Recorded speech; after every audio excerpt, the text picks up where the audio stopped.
കേരളത്തിൽ ഒരു ക്ഷേത്രമുണ്ട്. അവിടെ തിരക്കൊരിക്കലും കുറയില്ല. പുലർച്ചെ 3 മണിക്ക് നട തുറക്കുമ്പോഴേക്കും ഭക്തർ നിരനിരയായി നിൽക്കും. ആ ദേശത്തിന്റെ പേരാണ് ഗുരുവായൂർ.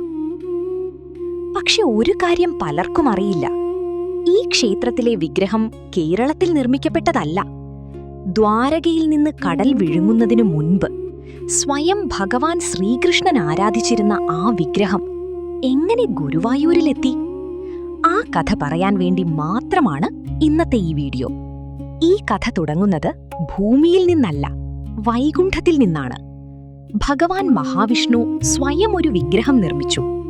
ദേവശില്പി വിശ്വകർമാവാണ് ആ വിഗ്രഹം ഉണ്ടാക്കിയത്.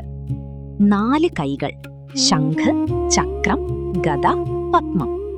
ആ രൂപം കണ്ടാൽ തന്നെ മനസ്സ് ശാന്തമാകും. കാരണം അത് സാക്ഷാൽ ഭഗവാന്റെ ദിവ്യ സ്വരൂപമാണ്.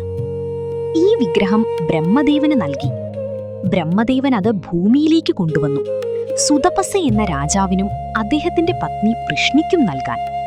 ആ ദമ്പതിമാർ ഭഗവാനെ ഭക്തിയോടെ ആരാധിച്ചു. അവരുടെ ഭക്തിക്ക് പ്രതിഫലം നൽകാൻ ഭഗവാൻ പ്രത്യക്ഷപ്പെട്ടു.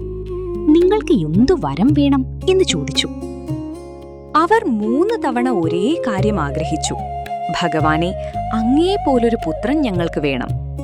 3 ജന്മങ്ങളിൽ ഭഗവാൻ അവർക്ക് പുത്രനായി ജനിക്കുമെന്നും വരദാനം കൊടുത്തു.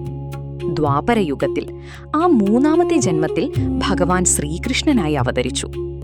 ദ്വാരകയിൽ ഭഗവാൻ ശ്രീകൃഷ്ണൻ ജീവിച്ചിരുന്ന കാലത്ത് ഈ വിഗ്രഹം ദ്വാരകയിൽ ആരാധിക്കപ്പെട്ടിരുന്നു. സ്വന്തം പ്രതിഷ്ഠ, ഭഗവാൻ സ്വയം ആരാധിച്ചിരുന്ന വിഗ്രഹം. ശ്രീകൃഷ്ണ ഭഗവാൻ ഈ ഭൂമിയിൽ നിന്ന് മടങ്ങിപ്പോകുന്ന സമയം അടുക്കുകയാണ്. മഹാഭാരത യുദ്ധം കഴിഞ്ഞു.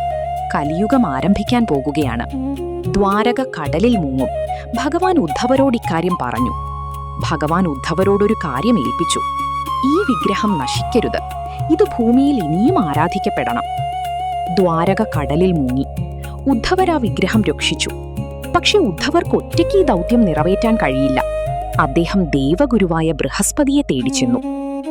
ബൃഹസ്പതി, ദേവന്മാരുടെ ഗുരു. ഈ വിഗ്രഹം ഏൽപ്പിക്കാൻ ഇതിലും യോഗ്യനായ ആരുണ്ട്? ഉദ്ധവർ ബൃഹസ്പതിക്ക് വിഗ്രഹം കൈമാറി. ബൃഹസ്പതി വായുദേവനോടൊപ്പം ഒരു ദൗത്യം ഏറ്റെടുത്തു. ഈ വിഗ്രഹം പ്രതിഷ്ഠിക്കാൻ ഏറ്റവും പവിത്രമായ സ്ഥലം കണ്ടെത്തണം. അവർ ഭൂമി മുഴുവൻ സഞ്ചരിച്ചു. ഒടുവിൽ ഒരിടത്തു നിന്നൊരു ദിവ്യപ്രകാശം കണ്ടു. സ്ഥലം കേരളത്തിന്റെ മലബാർ തീരം. ആ ഇടം ഇന്ന് നാം ഗുരുവായൂർ എന്ന് വിളിക്കുന്ന ദേശം. ആ ദേശം ശ്രേഷ്ഠമാണ് എന്ന് സ്ഥിരീകരിച്ചത് സാക്ഷാൽ ശ്രീ പരമേശ്വരനാണ്. ശിവഭഗവാൻ അവർക്ക് ദർശനം നൽകി. ഈ ഭൂമി ഞാൻ തന്നെ ഒരിക്കൽ ആരാധന നടത്തിയ സ്ഥലമാണ്. ഇവിടെ പ്രതിഷ്ഠ നടത്തൂ. ബൃഹസ്പതിയും വായുദേവനും ആ വിഗ്രഹം അവിടെ പ്രതിഷ്ഠിച്ചു. ഗുരു, വായു, അതാണ് ഗുരുവായൂറായി മാറിയത്. ആ ദേശത്തിന്റെ പേരിൽ തന്നെ ആ കഥ ഒളിഞ്ഞിരിക്കുന്നു. ഇവിടെ ഒരു ചോദ്യമുണ്ട്. ഭഗവാൻ ശ്രീ പരമേശ്വരൻ ഈ ദേശം വിട്ടുകൊടുത്തു. അദ്ദേഹം പോയതെവിടേക്ക്? ഗുരുവായൂർ ക്ഷേത്രത്തിൽ നിന്ന് ഏതാനും മീറ്റർ അകലെ മമ്മിയൂർ മഹാദേവ ക്ഷേത്രമുണ്ട്. ഭക്തർ പറയും, ശ്രീ പരമേശ്വരൻ ഇന്നും അവിടെ ഇരുന്ന് ഗുരുവായൂരപ്പനെ കാക്കുന്നു. അതുകൊണ്ടാണ് ഗുരുവായൂർ ദർശനം മമ്മിയൂർ ദർശനം കൂടി കഴിഞ്ഞേ പൂർണ്ണമാകൂ എന്ന് പഴമക്കാർ പറഞ്ഞിരുന്നത്. ഈ ക്ഷേത്രത്തിലെ വിഗ്രഹം ദ്വാരകയ്ക്ക് മുൻപ് വൈകുണ്ഠത്തിലുണ്ടായിരുന്നത്. ബ്രഹ്മദേവൻ ഉപയോഗിച്ചത്, സ്വയം ഭഗവാൻ ആരാധിച്ചത്, ഇന്ന് ഗുരുവായൂരിൽ കുടികൊള്ളുന്നത്. അതുകൊണ്ടാണ് ഈ ക്ഷേത്രം ഭൂലോക വൈകുണ്ഠം എന്ന് വിളിക്കപ്പെടുന്നത്.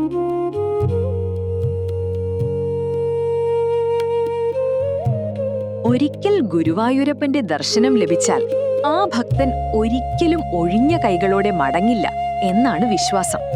ആ വിശ്വാസം കൊണ്ട് ദിവസവും ലക്ഷക്കണക്കിന് ഭക്തർ ആ ദേവദർശനം തേടി ചെന്നുകൊണ്ടിരിക്കുന്നു. ഇത് ആ ദിവ്യ വിഗ്രഹത്തിന്റെ കഥ. വൈകുണ്ഠത്തിൽ നിന്ന് ദ്വാരകയിലേക്ക്, ദ്വാരകയിൽ നിന്ന് ഗുരുവായൂരിലേക്ക്. ഈ ക്ഷേത്രത്തിന്റെ ചരിത്രം ഇവിടെ തീരുന്നില്ല. അടുത്ത ഭാഗത്തിൽ ഗുരുവായൂരിലെ മഹാഭക്തന്മാരുടെ അത്ഭുത കഥകൾ, കൂരൂരമ്മ, പൂന്താനം, മേൽപ്പത്തൂർ. ആ ഭക്തരുടെ ജീവിതം നിങ്ങളുടെ ഉള്ളു തൊടും, ഉറപ്പാണ്. ഈ വീഡിയോ ഇഷ്ടമായെങ്കിൽ ഒരു ലൈക്ക് ചെയ്യാനും ചാനൽ സബ്സ്ക്രൈബ് ചെയ്യാനും ഷെയർ ചെയ്യാനും മറക്കല്ലേ. നിങ്ങളുടെ ഗുരുവായൂർ അനുഭവം കമന്റിൽ പറഞ്ഞോളൂ. ജയ് ഗുരുവായൂരപ്പ. ഗുരുപവനപുരിയിലെ പുണ്യമേ, ഗുരുവായൂരപ്പ നിൻ ദർശനമേ.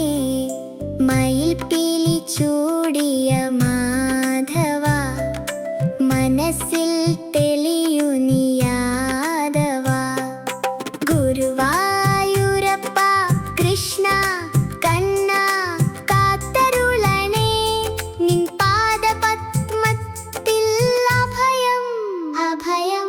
ശംഖും ചക്രവും ഗദയും പങ്കജവും താങ്ങുന്ന കൈകളാൽ കാക്കണേ നീ എന്നും. അഞ്ചു വിളക്കിൻ പ്രഭയിൽ നിൻ രൂപം നെഞ്ചിൽ നിറയ്ക്കുന്നു ഭക്തിതൻ ഭാവം.